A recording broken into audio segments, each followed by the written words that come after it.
అదే RTV app వార్తల్ని క్షణాల్లో చదివే అవకాశం ఉంటుంది. ఒక న్యూస్ పేపర్, ఒక టెలివిజన్ ఛానల్ మీ చేతుల్లో ఎప్పుడూ ఉంటాయి. ముఖ్యమంత్రి పవన్ కళ్యాణ్ సొంత నియోజకవర్గంలో ఈ రోజు శ్రావణ శుక్రవారం చివరి రోజు కావడంతో భారీ ఎత్తున ఇక్కడ ఏర్పాట్లు చేశారు.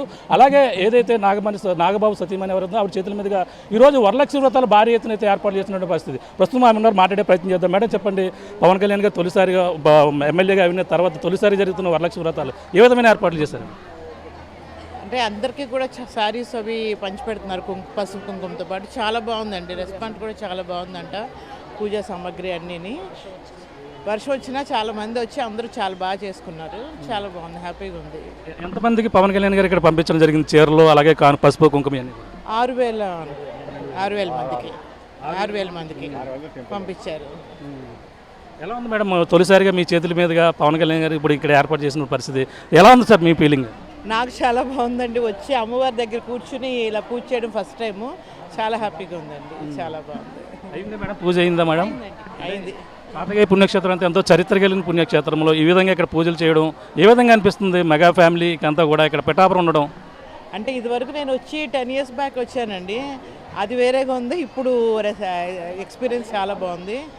అక్కడ అమ్మవారి దగ్గర కూర్చుని ఇంతమంది మధ్యలో చేసుకోవడం అనేది చాలా సంతోషంగా ఉందండి. ఇంకా పిఠాపురం టెంపుల్ టూరిజం చేస్తారని ఏ విధంగా డెవలప్ చేయాలనుకుంటున్నారు మొత్తం అంతా కలిపి పవన్ కళ్యాణ్ గారు? అది నాకు ఇంకా తెలియదండి. అంటే నాకైతే ఇప్పుడు ఈవో గారు ఉన్నారు కదా, ఆవిడతో చెప్పాను ఇంకొంచెం డెవలప్ చేస్తే బాగుంటుందని. డెవలప్ చేస్తే బాగుంటుంది.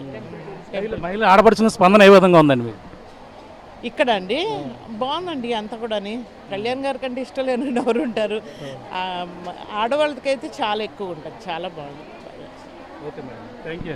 చూస్తున్నాం ఈ రోజైతే భారీ ఎత్తున ఇక్కడ ఏదైతే శ్రావణ శుక్రవారం సంబంధించినటువంటి ఏర్పాట్లు చేస్తారో అందులో ఎవరైతే నాగబాబు సతీమణి ఆవిడ కూడా ఇక్కడ పాల్గొని, పద్మ గారు పాల్గొని భారీ ఎత్తున ఇక్కడ మహిళలు ఆవిడ చేతిగా ఏపీ ఉప ముఖ్యమంత్రి పవన్ కళ్యాణ్ 12,000 చీరలు పంపించిన నేపథ్యంలో 6,000 చీరలు ఇక్కడ పంపిణీ చేసిన తర్వాత ఏదైతే చేబ్రోల్లో తన నివాసం వద్ద కూడా ఈ యొక్క చీరల పంపిణీ కార్యక్రమం, అలాగే ప్రసాదాలు, అలాగే మొత్తం ఈ యొక్క ఆడపడుచులకు అయితే కానుకగా ఇన్ని కూడా ఏపీ ఉప ముఖ్యమంత్రి తన సొంత డబ్బులతోనే పంపించడమే కాకుండా తొలిసారిగా తన ఎమ్మెల్యేగా పిఠాపురంలో గెలిచిన తర్వాత ఇక్కడ భారీ ఎత్తున ఇక్కడ ఏర్పాట్లు చేశారు. అలాగే పిఠాపురం నియోజకవర్గంలో ఉన్నటువంటి ఆడపడుచులకైతే ఏదైతే నాగబాబు సతీమణి పద్మ గారి చేతుల మీదుగా ఈ యొక్క కానుక ఇస్తున్నటువంటి పరిస్థితి ఉంది. అలాగే పూజా కార్యక్రమాలు కూడా ఈరోజు భారీ ఎత్తున చేస్తారు. అంతేకాకుండా పిఠాపురంలో తొలిసారి ఎమ్మెల్యే గెలిచిన తర్వాత భారీ ఎత్తున ఏర్పాట్లు చేయకుండా ఇక పిఠాపురాన్ని ఒక టెంపుల్ టూరిజం హబ్గా కూడా తీర్చిదిద్దేందుకు ఏపీ ఉప ముఖ్యమంత్రి పవన్ కళ్యాణ్ గారు అయితే కంకణ కట్టుకున్నారు. అందులో మొదటి మెట్టుగా ఈ రోజు జరుగుతున్నటువంటి శ్రావణ శుక్రవారాలే మనం ప్రధానంగా చెప్పవచ్చు. ఇది కూడా ఉన్న తాజా పరిస్థితి.